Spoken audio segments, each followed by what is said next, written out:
tudo bem com vocês? Que a maravilhosa graça e a paz de Cristo Jesus, nosso Senhor, esteja com você, toda a sua família, todos os seus.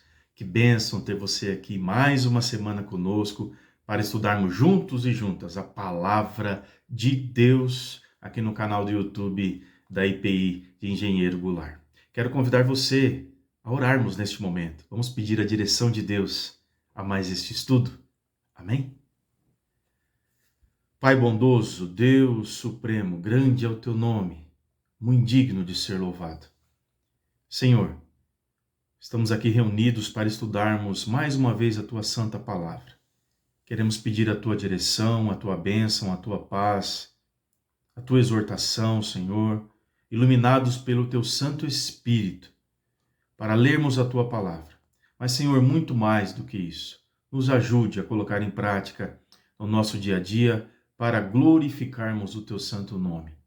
Abençoe nossa família, as nossas demandas, ó Pai, perdoa os nossos erros, as nossas falhas. Visita cada família aqui representada, ó Pai, com a tua bênção, com a tua cura, a tua paz. Ensina-nos, ó Senhor, a ter mais amor pela tua palavra, no estudo dela, a buscarmos mais e mais as respostas da nossa vida em ti. Senhor, seja sobre nós a tua bênção, a tua paz. Fala conosco, ó Deus, no mais profundo do nosso coração. Pedimos a tua direção agradecidos, em nome de Jesus. Amém. Bênção, bênção, bênção.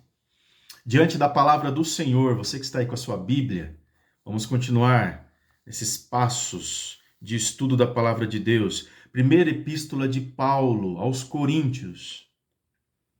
Hoje, capítulo 12. Primeira epístola de Paulo aos Coríntios, capítulo 12. Nós vamos ler do versículo 12 ao 31, hoje com o tema Igreja, o corpo de Cristo. Primeira epístola de Paulo aos Coríntios, capítulo 12. A partir do versículo 12, acompanha comigo, por favor. Porque assim como o corpo é um e tem muitos membros, e todos os membros, sendo muitos, constituem um só corpo, assim também com respeito a Cristo. Pois em um só Espírito todos nós fomos batizados em um corpo, quer judeus, quer gregos, quer escravos, quer livres. E a todos nós foi dado beber de um só Espírito. Porque também o corpo não é um só membro, mas muitos. Se disser o pé, porque não sou mão, não sou do corpo, nem por isso deixa ele de ser do corpo. Se o ouvido disser, porque não sou olho, não sou do corpo, nem por isso deixa de o ser. Se todo o corpo fosse olho, onde estaria o ouvido? Se todo fosse ouvido, onde estaria o olfato? Mas Deus dispôs os membros, colocando cada um deles no corpo como lhe aprouve, como ele quis. Se todos, porém, fossem um só membro, onde estaria o corpo? O certo é que há muitos membros, mas um só corpo. Não podem os olhos dizer à mão, não precisamos de ti, nem ainda a cabeça aos pés, não preciso de vós. Pelo contrário, os membros do corpo que parecem ser mais fracos são necessários. E os que nos parecem menos dignos no corpo, a esse damos muito maior honra. Também, os que em nós não são decorosos, revestimos de especial honra. Mas os nossos membros nobres não têm necessidade disso. Contudo, Deus coordenou o corpo, concedendo muito mais honra àquilo que menos tinha, para que não haja divisão no corpo. Pelo contrário, cooperem os membros com igual cuidado, em favor uns dos outros, de maneira que se um membro sofre, todos sofrem com ele. E se um deles é honrado, com ele todos se regozijam. Ora, vós sois corpo de Cristo, e individualmente membros deste corpo. A uns estabeleceu Deus na igreja, primeiramente apóstolos, em segundo lugar, profetas, em terceiro lugar, mestres, depois operadores de milagres, depois dons de curar, socorros, governos, variedades de línguas. Porventura são todos apóstolos? Ou todos são profetas? São todos mestres? Ou operadores de milagres?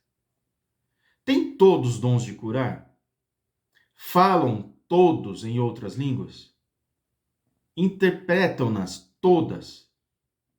Entretanto, procurai com zelo os melhores dons. Amém. Grande instrução, exortação também, ordenanças da parte de Deus revelada ao apóstolo Paulo, que escreveu esta epístola, essa carta pastoral à igreja de Corinto, há tantos anos atrás, mas que fala conosco, igreja de Deus, nos dias atuais, na verdade? Pois bem, tema de hoje, igreja, o corpo de Cristo. Preciso te fazer uma pergunta básica, direto e objetivo. Você sabe que eu gosto de perguntas, né? Você faz parte do corpo de Cristo? Você é a igreja do Senhor? Você tem esse sentimento de pertença? Eu faço parte do corpo de Cristo? Realmente há esse sentimento em você, meu irmão? Minha irmã, todos os dias quando você acorda, você tem esse sentimento de pertença do corpo de Cristo? Pergunta interessante, não é mesmo? Desafiadora, mas necessária de uma resposta. Igreja, o corpo de Cristo. Baseado nesse texto que nós acabamos de ler, meu irmão, minha irmã, o apóstolo Paulo ele compara a igreja a uma família. Muitos membros, um depende do outro.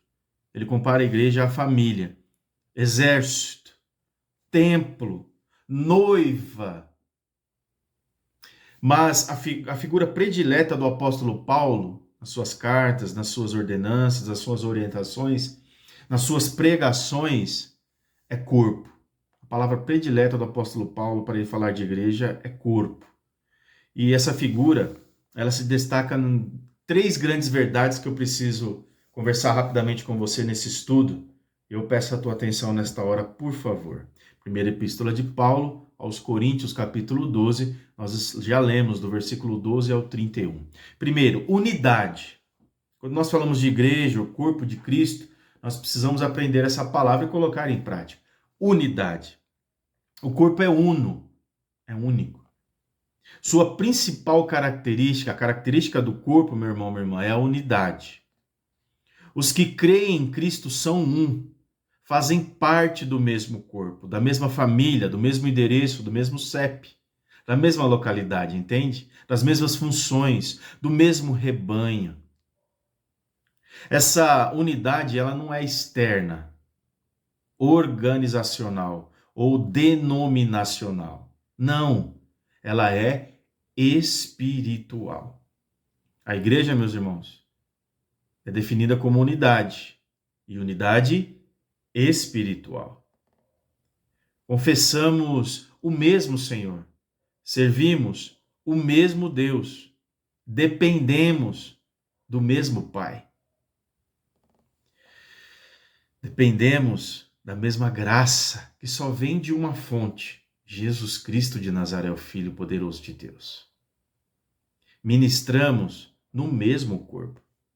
Experimentamos o mesmo batismo em Cristo Jesus. Não se trata de ecumenismo, não. Com todo respeito ao ecumenismo, por favor. Mas não se trata dele. Pois não existe unidade fora da verdade do Espírito Santo.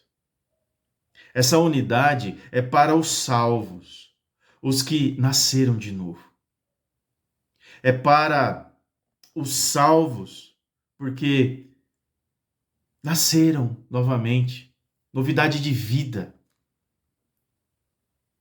E não entre os salvos e incrédulos, e não entre salvos e incrédulos. Não. Primeiro aprendizado, unidade, corpo de Cristo. Segundo, diversidade. Nós lemos aqui a partir do versículo 14, porque também o corpo não é um só membro, mas muitos. Versículo 15, se disser o pé, porque eu não sou da mão, não sou do corpo, nem por isso ele deixa de ser do corpo. Jamais. Diversidade. O corpo, embora único, tem diversidade de membros. Isso é verdade, o mais alto, o mais baixo, o mais forte, o mais fraco. Um tem uma especificidade, outro não, mas tem a sua funcionalidade. Ele foi colocado ali para um determinado fim. Tudo vem de Deus, tudo há um propósito debaixo do céu. O que o torna bonito e funcional é o fato de ter membros harmoniosamente distribuídos e trabalhando juntos para o bem comum. Aqui é que está a grande diferenciação, meus irmãos. Nós falamos muito em unidade na igreja, no corpo de Cristo, unidade, diversidade, mas as pessoas confundem muito. Tá vendo? Tá vendo? Tá vendo? Começam a acusar e apontar, né? Mas olha só que o grande detalhe. O que torna este corpo bonito e funcional, o corpo de Cristo, a igreja do Senhor, é justamente o fato de ter membros harmoniosamente distribuídos e trabalhando juntos para o bem comum, o bem do próximo, o bem das pessoas, o bem do Senhor, o bem do reino de Deus. É assim na sua igreja? Pare e pense um pouquinho. Ainda estamos falando de diversidade. O corpo precisa de diversas funções dos membros para sobreviver. Imagine que você está com fome e vê um pé de manga cheio, repleto de manga. Que delícia, é manga. Eu amo manga. O olho vê, a mão pega, os dentes, que delícia, mordem, mastigam.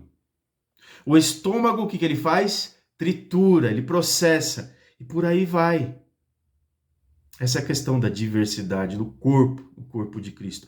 Toda máquina tem de funcionar para a manga nutrir-nos e atender a nossa necessidade diária, a alimentação, a nutrição. Assim é o corpo de Jesus, o corpo de Cristo, a igreja. Funcionalidade. Assim também é a igreja. Ela é um corpo e precisamos ajudar uns aos outros sempre. O membro tem valor na medida em que está inserido no corpo e na proporção em que ele trabalha para o bem comum do corpo. Presta atenção nesse momento. O membro tem valor na medida em que está inserido no corpo. Uma vez inserido, nesta proporção que acabamos de estudar aqui, em que ele trabalha. A pessoa que é inserida, mas não quer trabalhar. A pessoa é inserida no corpo de Cristo, mas quer ficar sentada esperando acontecer as coisas. Não quer ter funcionalidade, não quer se movimentar, não quer fazer parte dessa engrenagem espiritual. Aí fica fácil. Mas gosta de reclamar, murmurar, de apontar. É isso que a palavra está ensinando aqui? Não. Todos os membros, do menor ao maior, do maior ao menor, têm a sua funcionalidade e precisam trabalhar constantemente, diariamente, na casa de Deus, no reino do Senhor, que é gigantesco. A igreja, o corpo de Cristo, pertence ao Senhor. Preciso trabalhar, meus irmãos, parar de ficar falando. Um membro tem valor na medida em que está inserido no corpo e na proporção em que ele trabalha para o bem comum do povo. Vamos avante. Deixar de falatório. Terceiro ensinamento e último que nós aprendemos ao ler essa passagem bíblica. Primeiro, a igreja, o corpo de Cristo, é a unidade. Segundo, diversidade. Terceiro e último, quero conversar com você sobre a mutualidade. Mútuo, reciprocidade. A igreja é como uma família unida. Se está bom para você, tem que estar bom para mim. Se está bom para mim, tem que estar bom para todos. Se estiver ruim para todo mundo, vamos sentar, vamos conversar. Vamos buscar o bem comum. Vamos buscar o bem comum, algo melhor. Tudo para a glória de Deus, tudo buscando a aceitação do Senhor. Mutualidade. A igreja é como uma família unida. Devemos buscar meios e formas de cooperar, de ajudar, de abençoar, de enlevar e edificar a todos. Perceba que em nenhum momento aqui foi falado reclamar, apontar, falar pelas costas, criar pecuninhos, mimimi. Não. Igreja é mutualidade, igreja é como uma família, algo para frente, adiante. Devemos buscar meios e formas de cooperar, ajudar, abençoar, enlevar e edificar a todos para a glória de Deus. Posso ouvir um amém aí, meu irmão? Posso ouvir um amém, minha irmã? Não estamos competindo, nem disputando uns com os outros, nem disputando com ninguém na igreja, jamais, mas sim cooperando. Você é cooperador da casa de Deus? Eu sou cooperador da casa do Senhor? Essa palavra é para mim, meus irmãos. Essa palavra é para você. Essa palavra é para nós. Cooperar, ajudar, abençoar, enlevar e edificar a todos para a glória de Deus. A maior prioridade em nossa vida é cuidar uns dos outros, é cuidar do nosso irmão. Por isso, precisamos ser empáticos na alegria e na tristeza. Não somos completos em nós mesmos e precisamos e dependemos uns dos outros. É assim que a Igreja de Cristo funciona, meus irmãos. É assim que a Igreja de Cristo deve funcionar. É assim que a Igreja do Senhor deve prosseguir. Igreja, o corpo de Cristo, tudo para a honra e glória do nosso Senhor. Para Paulo, igreja é uma grande família, o exército, o templo, noiva do Senhor. E o noivo, você sabe, Jesus Cristo. Mas ele gosta da figura predileta, quando ele fala de igreja, é corpo. E esse corpo deve ser unido, diverso e mútuo. Unidade, diversidade e mutualidade. A Deus a honra, a glória e todo o louvor pelos séculos dos séculos. E não se esqueça, a igreja não é minha. A igreja não é sua. A igreja é do Senhor e nós somos a Igreja Santa do Pai Celeste. Igreja, o corpo de Cristo. Primeira epístola de Paulo aos Coríntios, capítulo 12, do versículo 12 ao 31. Assim foi, igreja, o corpo de Cristo. Mais estudo da palavra de Deus aqui no canal do YouTube da EPI de Engenharia Goulart, onde você é sempre muito bem-vindo. Clica lá, compartilha, deixa seu like, se inscreva, compartilha com as pessoas que você ama e tem falado do Senhor Jesus através do seu santo evangelho. Obrigado por você estar aqui conosco. Beijo no teu coração, um abraço a toda a sua família. A gente se vê na próxima semana. Em nome de Jesus. Grande abraço.